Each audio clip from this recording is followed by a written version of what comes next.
The rabbit and the eagle. और मैंने इसके फेसेस ड्रॉ करे हैं। तो आप लोग देखिए, रैबिट हम उर्दू में खरगोश बोलते हैं और ईगल को हम चील बोलते हैं। तो ये कहानी है रैबिट एंड ईगल की। एक गांव में रैबिट की फैमिली रहती थी एक दरख्त के नीचे और बहुत इंजॉय करते थे अपनी फैमिली के साथ। और वो बहुत ही खुश थे और बहुत ही ज़्यादा इंजॉय करते थे। उनके बच्चे खेलते रहते थे और फिर उनको खाना भी बहुत मज़े मज़े का खाते थे। और फिर एक मज़े के खाने भी मज़े मज़े के खाते थे। और उसी दरख्त के ऊपर एक ईगल रहती थी। ईगल रहती थी अपने बेबीज के साथ। उसके भी बेबीज थे और रैबिट के भी 2 बेबीज थे। और वो अपनी लाइफ को बहुत इंजॉय करके गुजार रहे थे और बहुत ज़्यादा खुश भी थे। तो रैबिट के 2 बेबी थे जो बहुत ज़्यादा बाहर खेल रहे थे, खेलते थे। और एक दिन बहुत बहुत बहुत खूबसूरत वेदर था, जो मौसम था बहुत ज़्यादा खूबसूरत था। तो उनके बेबीज ने परमिशन ली कि हम जाकर बाहर खेल लें। तो मम्मा पापा ने बोला ठीक है, हम लोग जो है खाना लेने जा रहे हैं, तो आप लोग थोड़ी देर खेलने के बाद घर में वापस चले जाइएगा। मगर जब दोनों भाई खेलने लगे तो दोनों भाइयों ने प्लान करा कि मम्मा पापा तो है नहीं, तो हम थोड़ी देर ज्यादा खेल लेते हैं, उसके बाद हम घर चले जाएंगे। तो मम्मा पापा ने तो उनको बोला था कि आप लोग जल्दी से थोड़ा थोड़ा खेल कर घर चले जाइएगा, लेकिन उन्होंने वो बात नहीं मानी।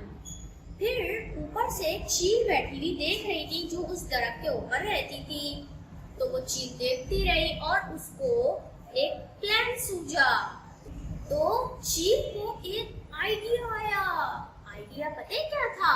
आइडिया मैं आप लोगों को बताती हूँ। चील ने क्या प्लान करा। चील के बेबीज को और चील को ईगल को बहुत भूख लग रही थी और उनके बेबीज ने कहा कि भाई मुझे भूख लग रही है, भूख लग रही है, भूख लग रही है, मम्मा खाना दीजिए, खाना दीजिए।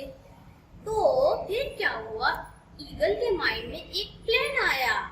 प्लान क्या था? प्लान ये था कि जो बेबीज थे जो खेल रहे थे, बहुत इंजॉय कर रहे थे, दोनों भाई मिलकर जो खेले जा रहे थे और अपने घर नहीं गए थे, जबकि उनके मम्मा पापा बोल के गए थे कि थोड़ी देर खेलने के बाद आप लोग वापस घर चले जाइएगा। तो उन्होंने मम्मा पापा की बात को रिफ्यूज करा, उनकी बात नहीं मानी और वो घर नहीं गए। तो चील की नजर उनके बेबीज पे पड़ी।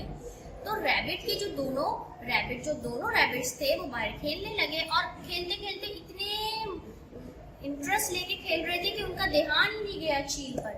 तो फिर क्या हुआ, चील ने ये प्लान करा कि एक बेबी को उठा के दरख्त पे ले जाया जाए।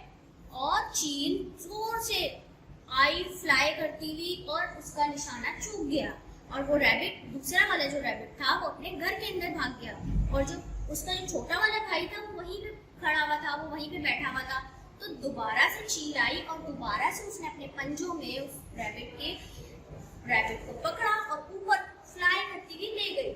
और जो रैबिट जो था वो अपने आप को छुड़वाने की बड़ी कोशिश करी, मगर वो छुड़वा नहीं सका और चील बहुत हाई दरख्त की एक टहनी पे जाके बैठ गई।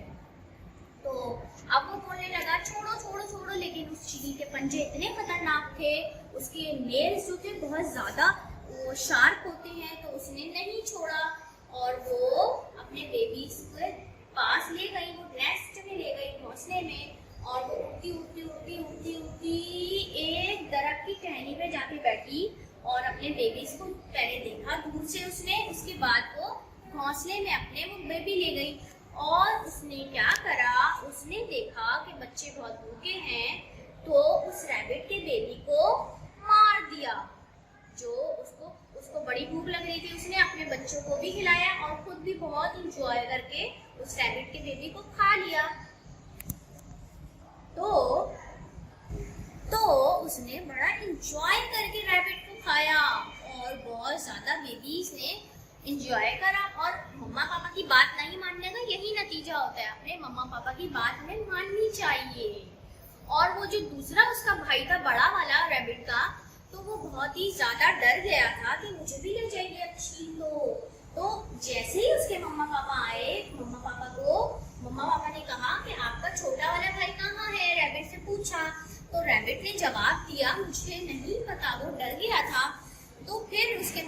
ने बहुत ढूंढा, ढूंढने के बाद परेशान होकर उनके मम्मा पापा जब दरख्त अपने घर से बाहर निकले, थोड़ी दूर जाकर देखा तो दरख्त के ऊपर रैबिट का बेबी था, जो आधी चील ने जो खा लिया था वो हिस्सा उसको, और जो बच गया था वो नजर आ रहा था।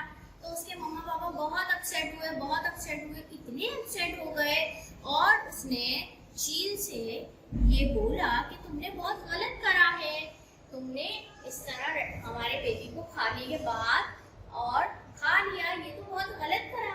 तो चील बहुत हंसी खुशी और कहा बहुत मजा आया मुझे तो खाने में। तो उसके रैबिट के फादर और मदर बहुत अफसरदा हुए और उन्होंने एक प्लान करा कि मैं रिवेंज लूंगा, मतलब बदला लूंगा इस बात का।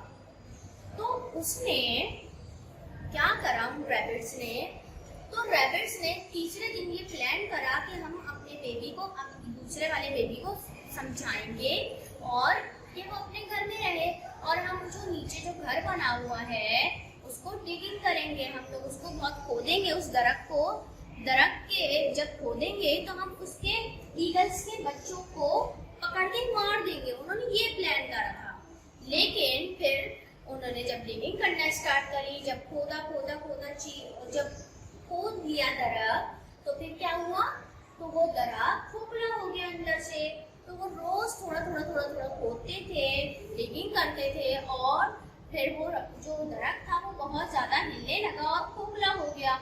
लेकिन ईगल को ये फील नहीं हुआ कि वो दरख्त खोखला हो चुका है, तो उसने ज्यादा ध्यान ही नहीं दिया कि ये दरख्त खोखला हो गया है। तो फिर क्या हुआ, फिर उसको अंदाजा ही नहीं हुआ। फिर एक दिन बहुत तेज आंधी चली, बारिश हुई, तो फिर बहुत तेज बारिश हो रही थी। तो वो जो अपने वो रैबिट्स थे वो अपने घर के अंदर चले गए और वो सेफली अंदर रहे अपने घर के अंदर, और अपने बेबी को भी केयर करी कि भाई बाहर नहीं जाना है अब, क्योंकि बहुत तेज बारिश और हवा बहुत तेज चल रही है।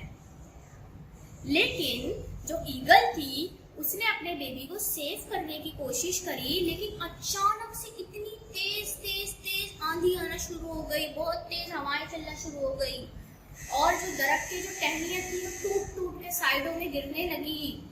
और वो जो रैबिट था वो सेफ रहे क्योंकि वो नीचे रहते थे दरख्त के, तो उनको कोई नुकसान नहीं पहुंचा।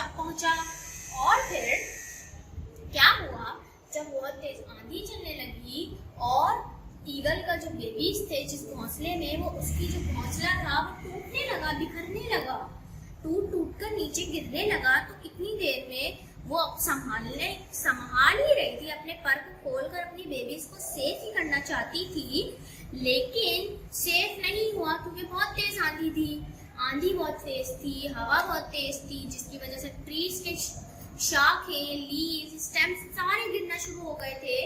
तो वो बहुत ज्यादा खौफजदा हो गई, ईगल जो थी बहुत ज्यादा खौफजदा हो गई, और उसने प्लान करा कि मैं अपने बेबीज को सेव करूं, लेकिन वो सेव नहीं हो सके क्योंकि वो बहुत तेज हवा चल रही थी। जब तेज हवा चलने लगी तो फिर वो बेबीज जो थे, घोंसला गिरा पहले, और उसके बाद फिर वो बेबीज भी नीचे गिर गए और वो बेबीज को संभाल नहीं सके, वो नीचे गिरे और वो मर गए क्योंकि बहुत तेज हवा थी और उनकी डेथ हो गई।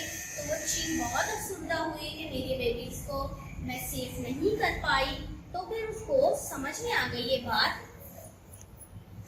अच्छा, फिर क्या हुआ, वो जो गिर गए, बेबीज मर गए, लेकिन वो बहुत अफसरदा हुई कि मेरे बेबीज की डेथ हो गई है, मैं सेफ नहीं कर पाई। पूरी रात वो यही सोचती रही और वो बहुत रोई, बहुत ज्यादा रोई और बहुत ज्यादा अनहैप्पी हुई कि ये सारी चीजें सडनली हुई और मैं बचा भी नहीं सकी। वो यही थिंकिंग चल रही थी उसके माइंड के अंदर। तो फिर रैबिट की फैमिली से उसको एहसास हुआ, रैबिट की फैमिली से मैंने, जबकि रैबिट ने कुछ भी नहीं करा था, मेरे साथ कुछ गलत नहीं करा था, लेकिन उसको फील हुआ कि मैंने गलत करा ये चीज। तो इसीलिए उसको फील हुआ कि बहुत ज्यादा मैंने गलत करा है, कि मैंने उसके बेबीज को उठा लिया और उसको खा लिया, और मैंने उसको खाना नहीं चाहिए था, उसके बेबी को मारना नहीं चाहिए था। तो ये चीज उसके माइंड में पूरी रात घूमती रही और उसके दिमाग में ये दिमाग में उसके चलता रहा और उसको पनिशमेंट मिली क्योंकि उसने रैबिट के बेबी को खा लिया था और बहुत ज्यादा गलत करा था ये।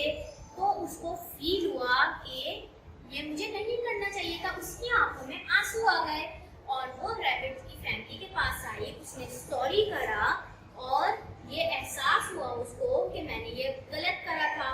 तो रैबिट की फैमिली भी उसकी बात को समझ गई, अंडरस्टैंड करा उसकी फैमिली ने और उसको माफ कर दिया। लेकिन उसके दिमाग में ये चीज थी तो सही ना कि भाई मैंने उसके बेबी को खा लिया है। तो इसीलिए वो बहुत ज्यादा अफसरदा हुई और फिर वो लोग दोस्ती कर ली उन दोनों लोगों ने और वो फिर खुशी खुशी रहने लगे और फिर कहानी यहाँ पे एंड होती है हमारी। तो इसीलिए हमें चाहिए कि हमें सबकी केयर करनी चाहिए, आपकी मम्मा पापा की बात माननी चाहिए, हमें अपने मम्मा पापा की केयर करनी चाहिए। वो जो बताते हैं, जो बोलते हैं वो हमारे लिए बिल्कुल बेहतर होता है। तभी वो हमें टोकते हैं, रोकते हैं, बताते हैं, समझाते हैं। तो हमें उनकी बात माननी चाहिए। अगर रैबिट के बेबीज जो है अगर वो बात मान जाते, वो टाइम पे अपने घर चले जाते, तो क्या वो रैबिट ईगल जो है रैबिट के बेबी को लेके जाते? नहीं लेके जाते क्योंकि उन्होंने बात को मम्मा पापा की नहीं माना था। तो इसी वजह से ये सब कुछ हुआ। और आप लोगों ने भी ये करना है कि ये स्टोरी मुझे अच्छी सी अपनी स्टोरी भी कोई जो हो मुझे सुनानी है और उसकी वीडियो बना के मुझे भेजनी है ताकि मैं भी तो एंजॉय कर सकूं। मैंने तो ये वाली वीडियो बहुत एंजॉय करी, मैंने ये स्टोरी बहुत एंजॉय करी और मैंने आप लोगों को इसीलिए ये स्टोरी सुनाई है। इसके अलावा आप लोग भी मुझे स्टोरी सुना सकते हैं और मुझे बता सकते हैं कि क्या आप लोगों ने कौन कौन सी स्टोरी सुनी है, मम्मा पापा दादा दादी इन सबसे कौन कौन सी स्टोरीज सुनी है। तो मैं बहुत इंजॉय करती हूँ स्टोरीज और फिर आप लोग वीडियो बना के देना। Thank you so much.